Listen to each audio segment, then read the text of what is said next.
Everyone, my name is Nikita Sharma. तो आज start करेंगे हम अपनी अकाउंट की क्लासेस।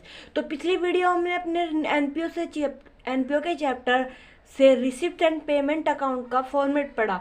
तो आज की वीडियो में हम इनकम एंड एक्सपेंडिचर के बारे में जानेंगे और उसका फॉर्मेट भी जानेंगे। तो उससे पहले जिसने अब तक सब्सक्राइब नहीं किया है वो मेरा चैनल को सब्सक्राइब कर दीजिए, जिससे कि मेरी सबसे पहली वीडियो आपको सबसे पहले मिल जाए। तो स्टार्ट करते हैं हम अपना इनकम एंड एक्सपेंडिचर अकाउंट। तो देखिए, तो स्टार्ट करते हैं हम अपना इनकम एंड एक्सपेंडिचर अकाउंट। तो हम सबसे पहले जानेंगे कि इनकम एंड एक्सपेंडिचर अकाउंट होता क्या है। तो स्टार्ट करते हैं।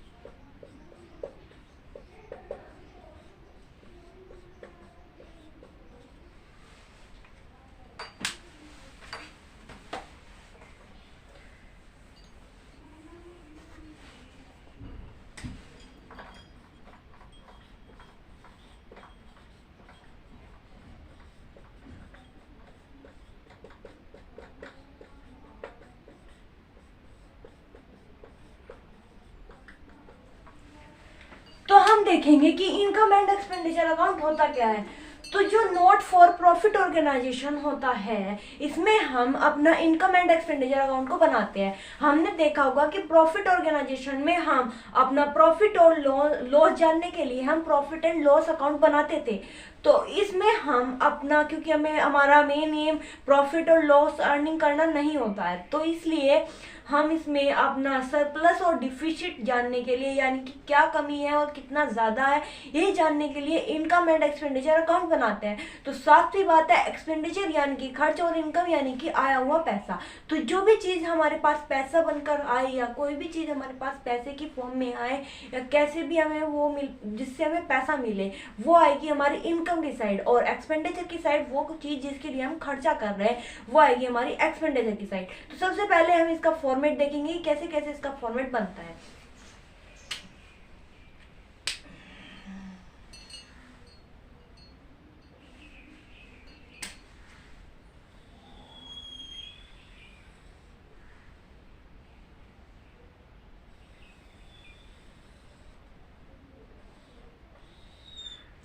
फॉर्मेट से पहले हम देखेंगे कि इसके फ्यूचर्स वगैरह क्या क्या होते हैं। फॉर्मेट तो हम बाद में भी देख लेंगे, सबसे पहले हम देखेंगे कि इसके फ्यूचर्स और वगैरह, इस विशेषताएं वगैरह क्या क्या होती है, हम कैसे कैसे हम इसकी विशेषताओं को बता सकते हैं। तो सबसे पहले हम इसका नेचर जानेंगे कि इनकम एंड एक्सपेंडिचर अकाउंट का नेचर कैसा होता है। तो इनकम एंड एक्सपेंडिचर अकाउंट का जो नेचर होता है वो नॉमिनल अकाउंट का होता है। हमारा जो रिसिप्ट एंड पेमेंट अकाउंट थी, उसका जो उसका नेचर था वो हमारा असेट्स था, असेट्स अकाउंट। लेकिन इसका हमारा है नॉमिनल अकाउंट, यानी कि जिसको हम वी कैन नॉट टच और सी।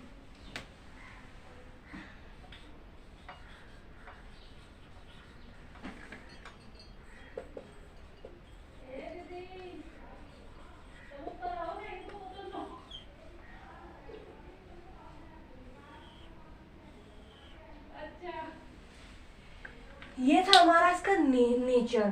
तो अब हम देखेंगे बेसिस एंड अकाउंटिंग।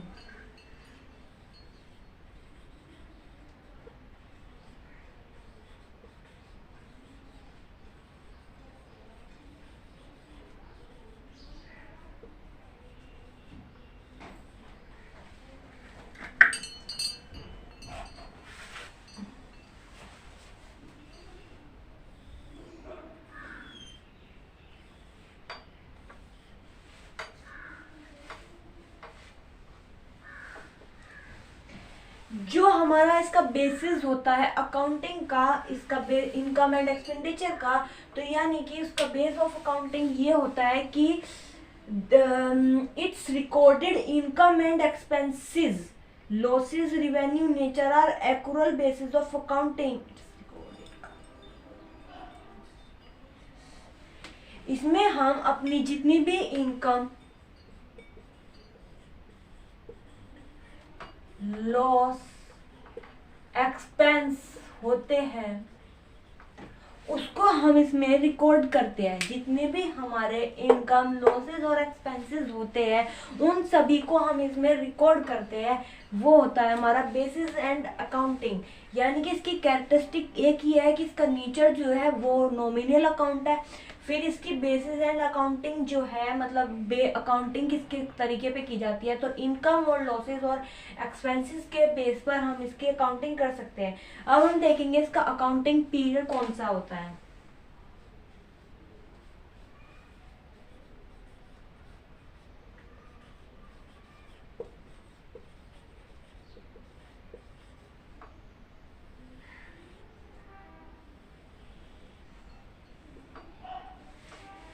इसका अकाउंटिंग पीरियड, हर किसी चीज का अकाउंटिंग पीरियड वही होता है जो हम देखते हुए आए हैं। करंट ईयर जो है हमारा अकाउंटिंग पीरियड होता है, यानी कि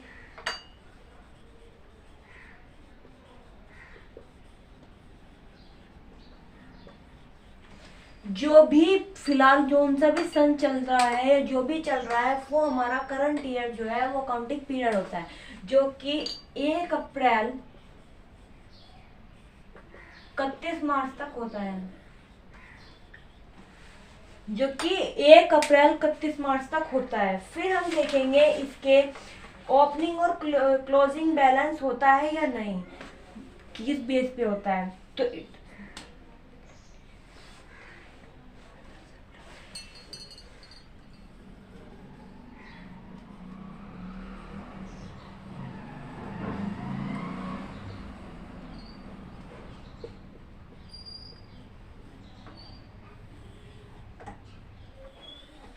इसका जो इनकम एंड एक्सपेंडिचर अकाउंट होता है, इसका कोई भी हमारा ओपनिंग बैलेंस नहीं होता है। इसका सिर्फ एंड होता है, वो भी सरप्लस और डिफिसिट से।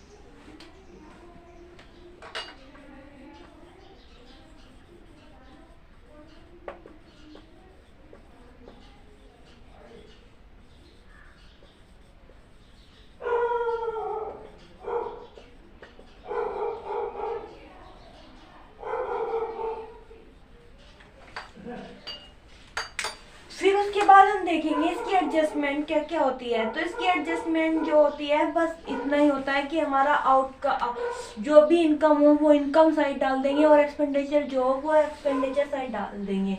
यानी कि जो भी हमें पैसा मिल रहा है वो इनकम है और जो भी खर्चा हो रहा है वो एक्सपेंडिचर है। नेचर हमारा नॉमिनल हो गया। Basis and accounting, income, loss और एक्सपेंसेस इंक्लूड होगा। Accounting period, current period 1 April to 31 March हो गया। ओपनिंग और क्लोजिंग बैलेंस में नो ओपनिंग मतलब ओपनिंग बैलेंस नहीं होता है, बस एंड होता है, वो भी डिफिसिट और सरप्लस से। ये थी हमारी इसकी कैरेक्टरिस्टिक, ये हमारी इसकी कैरेक्टरिस्टिक थी। अब हम इसका फॉर्मेट देख लेते हैं।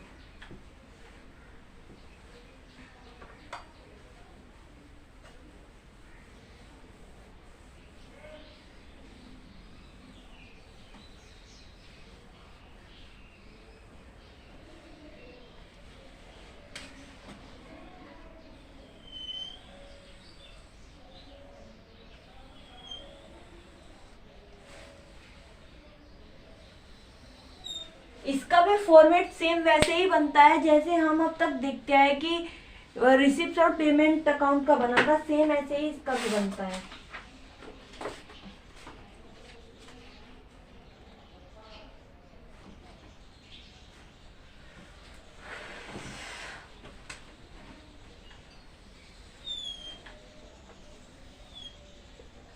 इधर अमाउंट जाएगी, यहाँ पर अमाउंट जाएगी, यहाँ पर एक्सपेंडिचर होगा, क्योंकि एक्सपेंडिचर जो है हमारा एक तरीका का खर्चा है तो उससे हम डेबिट में जा रहे हैं।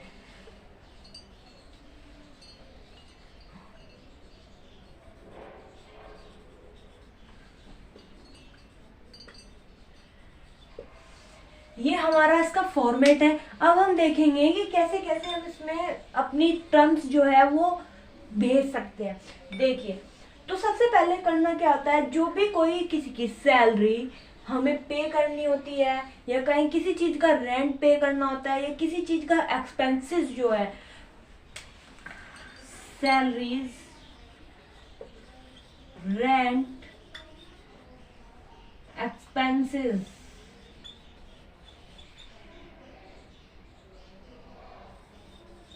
ऑफिस एक्सपेंसेस, जो भी कुछ खर्चा टाइप हो रहा है वो इधर आएगा। ऐसे ही इनकम हमारी किस किस चीज से होगी, सब्सक्रिप्शन, डोनेशन और सेल करके कुछ सामान, इधर परचेज करके कुछ सामान, ये हमारी ये हो गई। हम इसकी अमाउंट सैलरी की लिख देंगे, रेंट की, ऐसे जो भी खर्चा हो रहा है वो इधर लिखना है हमें, और जो भी ऐड हो रहा है वो इधर लिखना है, यानी कि जिसके पैसे आ रहे हैं वो इधर लिखना है। फिर हमें करना क्या होता है, इन सब टर्म को ऐड करेंगे, इन सब टर्म को ऐड करेंगे जो उनसे भी बड़ी आई। सपोज इधर 3 आई और इधर की आ रही है 1 2 3 1 2 3 4 5, इधर की 5 है, इधर की 3 है, तो हम यहाँ पर 5 लिख देंगे। अब यहाँ पर 5 है, सब्सक्रिप्शन है, यानी कि हमारी इनकम ज्यादा है, इनकम क्या है, कम है, और एक्सपेंडिचर यानी कि खर्चा ज्यादा है, तो हमारा डिफिसिट हो रहा है, यानी कि नुकसान हो रहा है, सरप्लस नहीं है, तो डिफिसिट के नाम से हम यहाँ पर 3 लिख देंगे, क्योंकि 2 लिख देंगे। ओके, और अगर हमारी ये बड़ी होती, ये छोटी होती और ये बड़ी होती, तो हम इधर लिख देते हैं सरप्लस के नाम से, तो इधर लिख देते हैं हम सरप्लस के नाम से। तो ऐसे से हमारा फॉर्मेट होता है। अब एक क्वेश्चन करके देखेंगे कैसे हमारा इसको अप्लाई कर सकते हैं।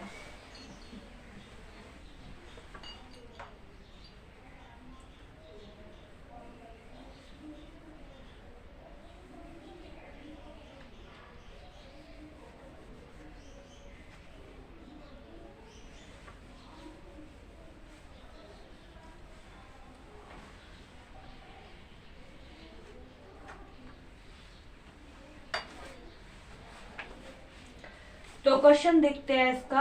हमारा क्वेश्चन जो है वो आपकी स्क्रीन पर होगा, स्क्रीन पर है। क्वेश्चन है, from the flowing information prepare income and expenditure account. जो भी इंफॉर्मेशन दी गई है नीचे, उसके बेस पर हमें अपना इनकम एंड एक्सपेंडिचर अकाउंट बनाना है। तो फॉर्मेशन क्या क्या दी हुई है, सबसे पहले दिया हुआ है fees collect including 80,000 for the previous year. हमें 80,000 रुपीज मिले हैं, नहीं, हमें फीस कलेक्ट हुई है और उसमें हमारा पिछले साल का 80,000 रुपये भी इंक्लूड है। तो हमारे क्या हुआ है, फीस कलेक्ट की गई है, यानी कि सब्सक्रिप्शन आया है हमारा, तो यानी कि इनकम हो रही है। तो हमें क्या करना होगा, बाय फीस या बाय फीस के नाम से हमें करना होगा। तो हमारी टोटल फीस जो है वो है 3,80,000। तो उस 3,80,000 में हमारी प्रीवियस ईयर की भी तो है, तो बाय फीस जो है वो 3 लाख हो गई हमारी, और प्रीवियस ईयर फीस जो हो गई है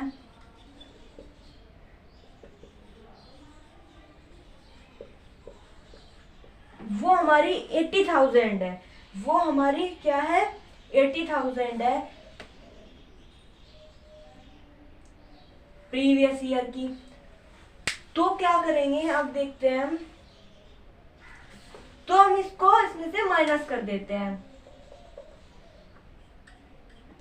जब हमारा क्योंकि हमें इसमें अपना करंट ईयर लेना होता है। करंट ईयर मैंने आपको बताया था कि इसमें हमारा जो अकाउंटिंग पीरियड होता है वो हमारा करंट ईयर का होता है। तो इसमें हमें क्या करना होता है कि इसे इसमें से माइनस करना होता है।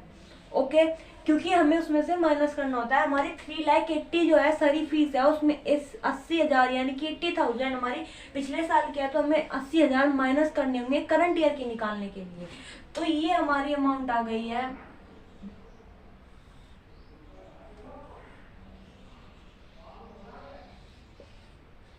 3 लाख। ये आ गई हमारी 3 लाख। अब सेकंड पेज पर क्या लिखा है, सेकंड में fees outstanding for the year for the year 10,000, यानी कि जो कोई फीस है आउटस्टैंडिंग एट द एंड, यानी कि एक बात समझिए, 1 अप्रैल है और ये है हमारी 31 मार्च, ये हमारा 22 की 1 अप्रैल है, ये हमारी 23 की 31 मार्च है। तो उसने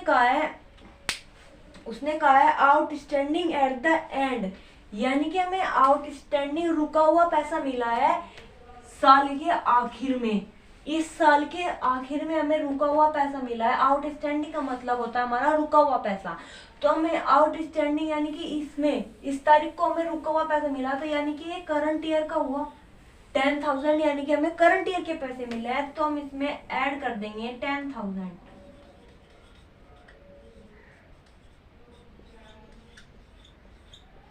अब ये टोटल आ गया हमारा 3,10,000 आ गया total. Outstanding at the and है हमारा, यानी कि रुका हुआ पैसा है पूरे साल का, तो ये आ गया हमारा आउटस्टैंडिंग एंड। ये हमने इसको ऐड कर दिया क्योंकि करंट ईयर का था, हमें करंट ईयर की चीजें ऐड करनी है और एडवांस और पास्ट की हमें माइनस करनी होती है। अब हम देखेंगे, अब सेकंड में है salaries paid include 3,000 for the previous year. Salaries paid की गई है, पे की गई है, सैलरी पे की गई है, तो यहाँ पर सैलरी आएगा, जो कि अमाउंट है इसका 28,000, इसका है 28,000 हमारा सैलरी का।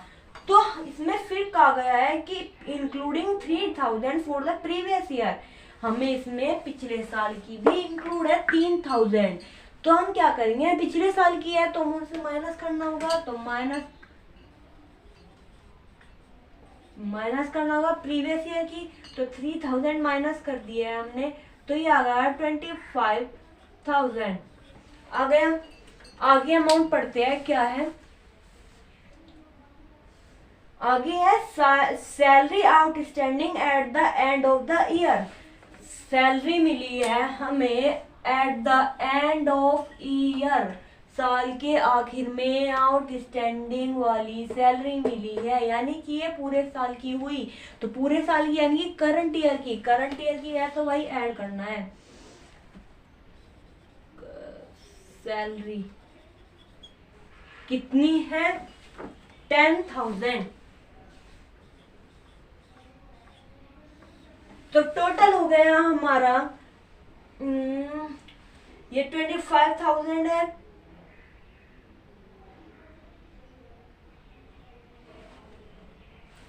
तो 25,000 में 10 ऐड करें तो 26,000 आ गया। 20,000 में 10,000 ऐड करें तो आ गया हमारा 26,000। क्वेश्चन कहाँ गया,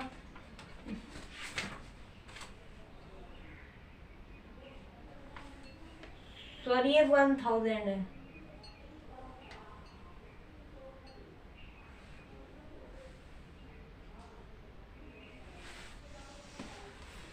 तो हमारी आ गई है 26,000। अब है दूसरी amount, salary entertainment expenses.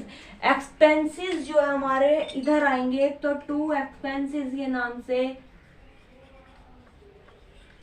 2 expenses के नाम से हमारी अमाउंट जो है वो इधर जाएगी 3,000।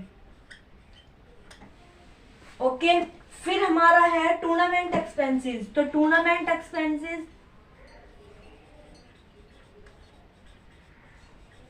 टूर्नामेंट एक्सपेंस हो रहा है, खर्चा हो रहा है, तो इसकी अमाउंट है टूर्नामेंट एक्सपेंसेस की बार 12,000, ये हमारी इधर आ गई। फिर है हमारी मीटिंग एक्सपेंसेस, ट्रैवलिंग एक्सपेंसेस। तो 2 मीटिंग के नाम से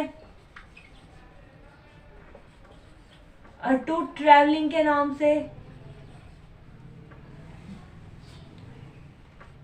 इधर आ गई। मीटिंग के हमारे एक्सपेंसेस 18,000 और इसकी है ट्रैवलिंग की 6,000। इसकी थी हमारी ट्रेवलिंग की 6000 और मीटिंग की है हमारी 12000। Purchase of books and previously include 19000 for the purchase of book, यानी कि हमने कोई बुक परचेज की है जो है 29000 की।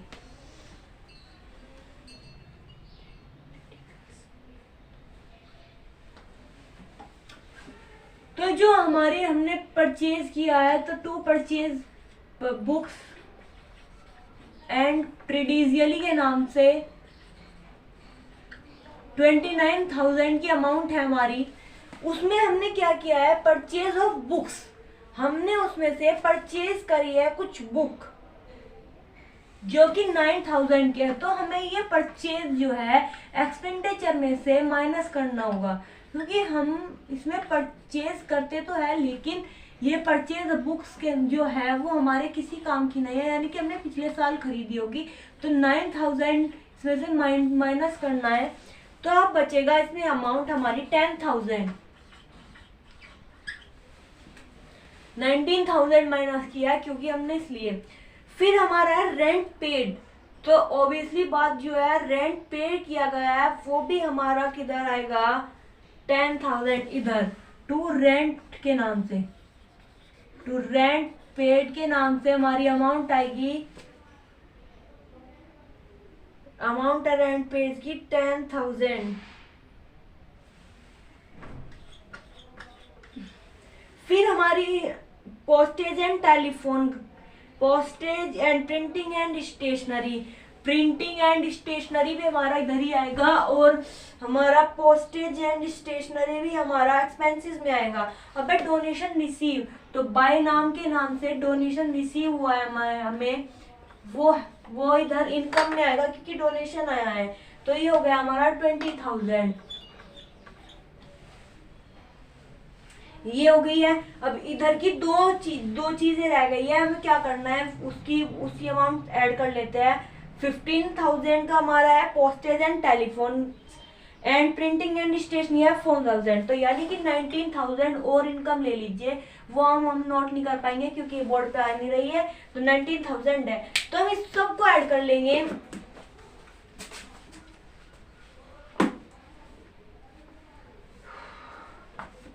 तो हम इसको ऐड करेंगे और इसको ऐड करेंगे और नीचे देखेंगे कि आता क्या है।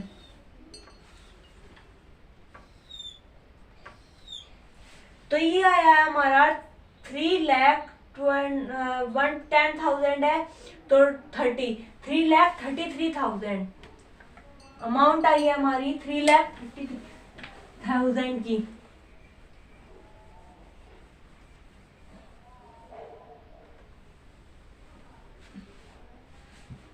अमाउंट आई है 3,30,000, ये आई है इधर की। इधर को ऐड करते हैं तो 26,000 3,00,000 26,000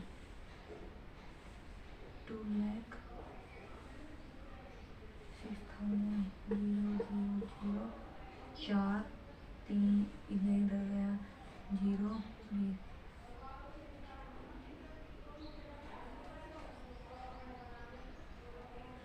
इधर की अमाउंट आई है हमारी 1,04,000। अब आपको पता चल ही रहा होगा कि हमारी ये बड़ी है या ये, तो ये बड़ी है तो हम यहाँ पर टोटल में लिख देंगे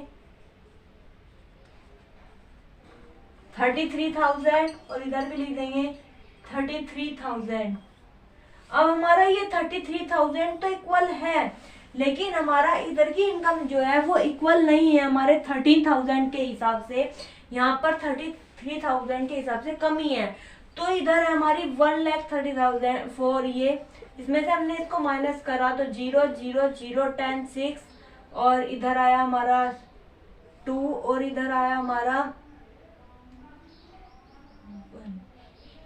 2, तो हमारी आई है 2,26,000। तो हम क्या करेंगे, उसको यहाँ पर सरप्लस के नाम से, यहाँ पर सरप्लस के नाम से हम लिख लेंगे। ये मैं थोड़ी देर के लिए इसको रफ कर देती हूँ यहाँ से, और यहाँ पर इसको मैं ऐड करके बता देती हूँ। तो हम यहाँ पर क्या करेंगे, टू सरप्लस के नाम से, क्योंकि हमारी इनकम ज़्यादा है तो टू सरप्लस के नाम से हम 26,000 को यहाँ पर ऐसे लिख देते हैं। तो ये हमारा इनकम एंड एक्सपेंडिचर अकाउंट भी खत्म हो गया है। तो कल की वीडियो में हम बैलेंस शीट के बारे में जानेंगे कि बैलेंस शीट कैसे कैसे बनाई जाती है और वो होती क्या है। तो इसी के साथ हमारी वीडियो खत्म हुई है। तो अब तक जिसने सब्सक्राइब नहीं किया है वो सब्सक्राइब कर दीजिए और लाइक कर दीजिए।